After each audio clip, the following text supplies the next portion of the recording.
ये कहानी मारियो अरोम्बेली नाम की एक निहायती हबसी और ठरकी आदमी के बारे में है, जो अपने बीवी को छोड़कर दूसरे लड़कियों के साथ अवैध संबंध बनाने के लिए किसी भी हद तक गिर सकता है। इस मूवी का नाम है द बिशप्स बेडरूम। तो कहानी शुरू होती है सेकेंड वर्ल्ड वॉर के बाद से, जहां उस दौरान बमबारी और तनाव से बचने के लिए मिलान के कुछ अमीर लोगों ने शहर छोड़कर झील के किनारे एक शांत गांव में आकर बस गए थे। उन्हीं अमीर परिवार में से एक परिवार था ओरम्बेली परिवार, जिसकी हेड थी क्लॉफी ओरम्बेली। उनका फैमिली काफी रिच था और झील के किनारे उनका एक बहुत बड़ा शानदार महल था।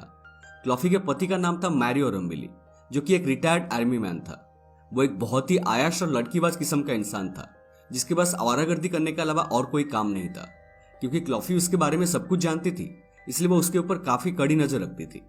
क्लॉफी के साथ उसके छोटे भाई की बीवी मातिल्दा भी रहती थी, जिसका पति 10 साल पहले युद्ध पर गया था, लेकिन वो अभी तक वहां से वापस नहीं लौटा। क्लॉफी के शानदार विला में एक बेडरूम था, जो कि क्लॉफी के ग्रेट अंकल बिशप का था, जो कि एक होमोसेक्सुअल थे और वो अपने प्रेमी से मिलने के बहाने अपने पूर्वजों के इस गांव में आया करते थे।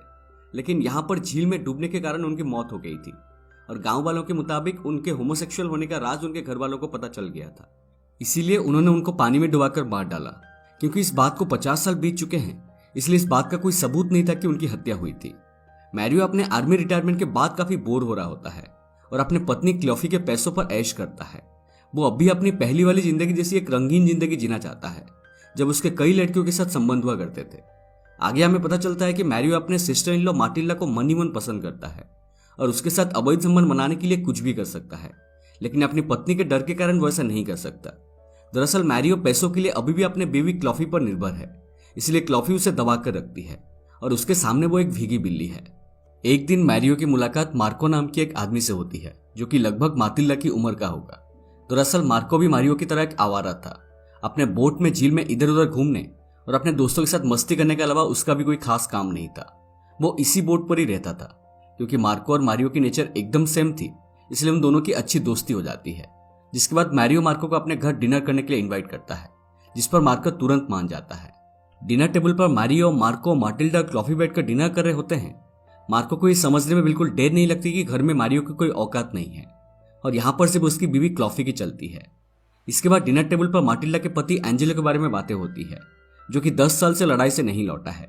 माटिल्डा से उसकी शादी 10 साल पहले हुई थी, जब माटिल्डा सिर्फ 16 साल की थी। शादी के तुरंत बाद ही एंजेलो को लड़ाई पर जाना पड़ा। शादीशुदा होते हुए भी वो एक कुंवारी है, इसीलिए क्लॉफी माटिल्डा पर काफी कड़ी निगरानी रखती है और उसे एक पंछी की तरह पिंजरे में कैद करके रखती है।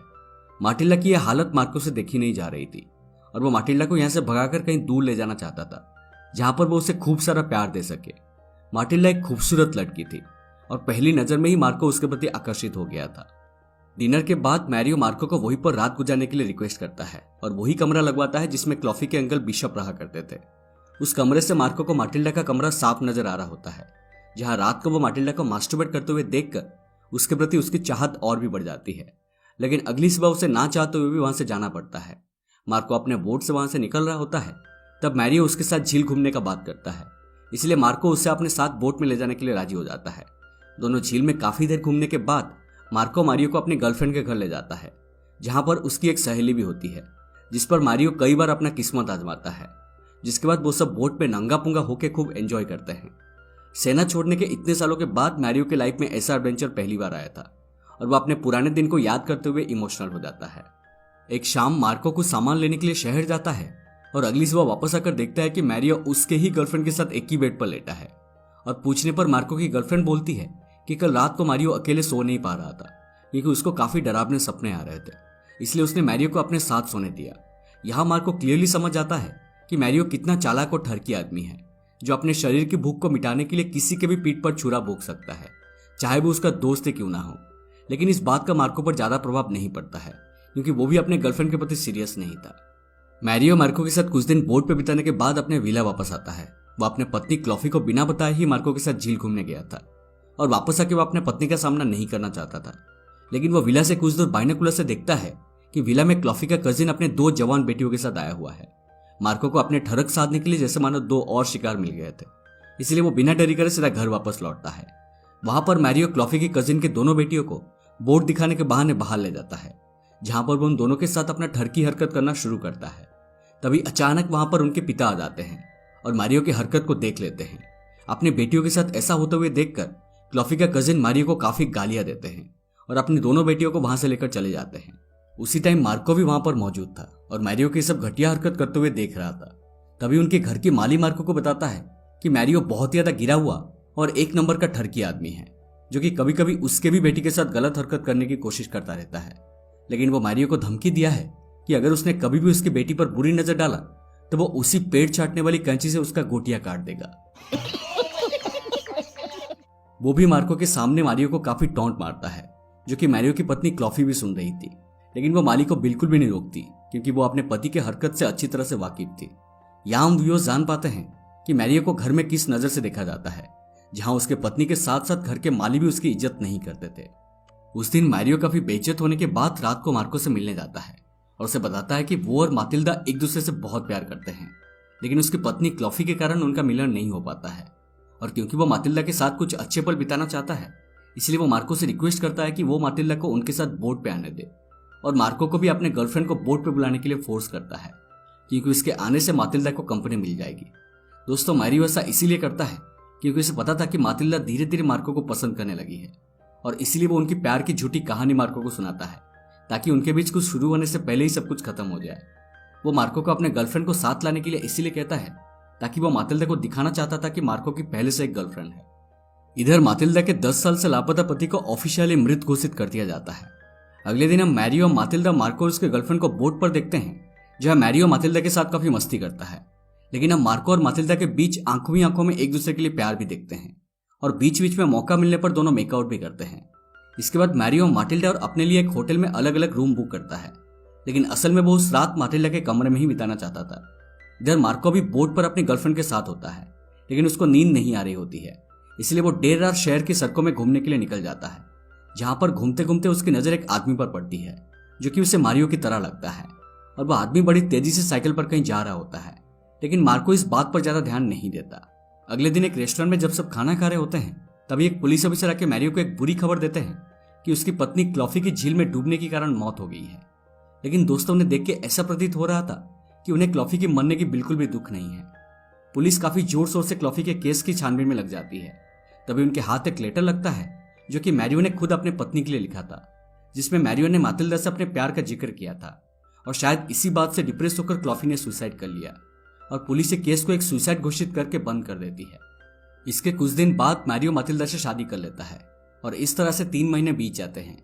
मातिल्डा और मैरियो अपने शादीशुदा जिंदगी में व्यस्त हो जाते हैं, और मार्को भी अपनी जिंदगी में आगे बढ़ चुका है, लेकिन अभी उसका अपनी गर्लफ्रेंड से ब्रेकअप हो चुका है, और पता नहीं आजकल क्यों वो बहुत ज्यादा बेचैन रहता है।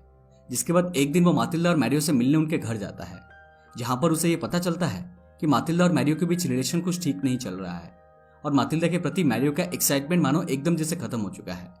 बीच में कुछ देर के लिए जब मैरियो बाहर जाता है, तब मातिल्डा मार्को से कहती है कि उसके मुताबिक क्लॉफी ने सुसाइड नहीं किया था, बल्कि मैरियो ने ही उसे मारा है।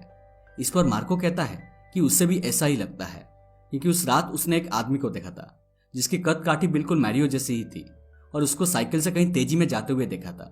हो सकता है कि उस रात मारियो साइकिल से घर वापस आया हो, और उसने ही क्लॉफी को झील में डुबाकर इस हत्या को आत्महत्या का रूप दे दिया हो। एक दिन अचानक से मैरियो के घर में एक आदमी आता है, जो कि और कोई नहीं बल्कि मातिल्डा के पति एंजेलो होता है, जो कि 10 साल से लापता था और जिसे ऑफिशियली मृत घोषित कर दिया गया था। उसे जिंदा देखकर सब आश्चर्यचकित हो जाते हैं, और हमें पता चलता है कि एंजेलो यहाँ मातिल्डा के लिए नहीं आया है, बल्कि इसीलिए आया था क्योंकि उसे अपनी बहन की आत्महत्या की खबर मिली थी। आगे एंजेलो बताता है कि वो अभी तक अपनी बहन से चिट्ठी के जरिए बात करता था, और उसकी बहन को भी पता था कि उसका भाई जिंदा है, और क्लॉफी ने ये बात सबसे छुपा कर रखी थी। दरअसल युद्ध के दौरान एंजेलो को दुश्मन बंधक बना लिए थे, जहां पर वो उसको इस हद तक टॉर्चर करते हैं कि वो लोग एंजेलो के प्राइवेट पार्ट को भी काट देते हैं, और यही वजह थी कि उसके अंदर सारे एक्साइटमेंट खत्म हो चुके थे और वो वापस नहीं आना चाहता था। लेकिन उसकी बहन की सुसाइड की खबर ने उसे यहाँ आने पर मजबूर कर दिया था। आगे एंजेलो बताता है कि उसकी बहन आत्महत्या नहीं कर सकती, क्योंकि उसने कुछ दिनों में एंजेलो से मिलने का वादा किया था, और अपनी आखिरी चिट्ठी में उसने लिखा था कि वो मैरियो को अपने घर से निकालना चाहती है, क्योंकि दिन प्रतिदिन मैरियो उसके लिए शर्मिंदगी का कारण बनता जा रहा था। दोस्तों, अब ये केस में एक नया मोड़ आता है, और पुलिस फिर से इस केस को ओपन करती है और नए सिरे से अपनी जांच शुरू करती है। इसके बाद मार्को एंजेलो और पुलिस को बताता है कि क्लॉफी के मौत वाली रात उसने मैरियो को कहीं तेजी से जाते हुए देखा था, और पुलिस की मदद से मार्को उस आदमी तक भी पहुंच जाता है जिसने मैरियो को साइकिल किराए पर दी थी। इसके बाद उस साइकिल वाली आदमी की गवाही और नए सबूतों को मद्देनजर रखते हुए पुलिस मैरियो को गिरफ्तार करने आती है, जिस पर मैरियो को काफी शर्मिंदगी होती है और पुलिस के साथ चलने से पहले कुछ देर की मोहलत मांगकर उसी बिशप के कमरे में जाकर खुद को फांसी लगा लेता है। अब इस घटना के कुछ दिन बाद एंजेलो अपनी पूरी संपत्ति मातिल्डा के नाम कर देता है और उसे कहता है कि वो और कभी वापस नहीं आएगा, क्योंकि उसने देश के बाहर अपना एक व्यापार खड़ा कर लिया है और उसकी जिंदगी वहां पर अच्छी कट रही है। और इतना कहकर वो वहां से चला जाता है। दोस्तों, जिस दिन मैरियो ने सुसाइड किया था उस दिन मातिल्डा और मार्को अपने बीच शारीरिक संबंध बनाते हैं और एक दूसरे को जी भर के प्यार करते हैं। अब मैरियो के मौत के बाद मातिल्डा मार्को से शादी करके खुशी खुशी जीवन बिताना चाहती थी, लेकिन मार्को उसे हमेशा के लिए छोड़कर अपने बोट पर वापस चला जाता है, क्योंकि शायद वो कंफर्म नहीं था कि उसने उस रात मैरियो को साइकिल पर देखा था। वो कोई और भी हो सकता है, लेकिन मातिल्डा के कहने पर उसने पुलिस को गलत बयान दिया और नकली गवाही भी दिलाई। ये सब के पीछे मातिल्डा का भी हाथ हो सकता है और इसलिए मार्को उसे हमेशा के लिए अलविदा कहकर अपनी आजाद जिंदगी में वापस लौट जाता है। और दोस्तों, मूवी यहीं पर खत्म हो जाती है। तो दोस्तों, ये थी द बिशप्स बेडरूम की पूरी कहानी। उम्मीद करता हूं कि आपको ये एक्सप्लेनेशन पसंद आई हो। अगर पसंद आए तो प्लीज हमारे वीडियो को लाइक करें, शेयर करें और हमारे चैनल को सब्सक्राइब करके हमें सपोर्ट कीजिए और साइड वाला बेल आइकन को भी दबा दीजिए, क्योंकि हम ऐसे ही इंटरेस्टिंग एक्सप्लेनेशंस लाते रहते हैं। मिलते हैं अगले वीडियो में, तब तक stay safe and take care.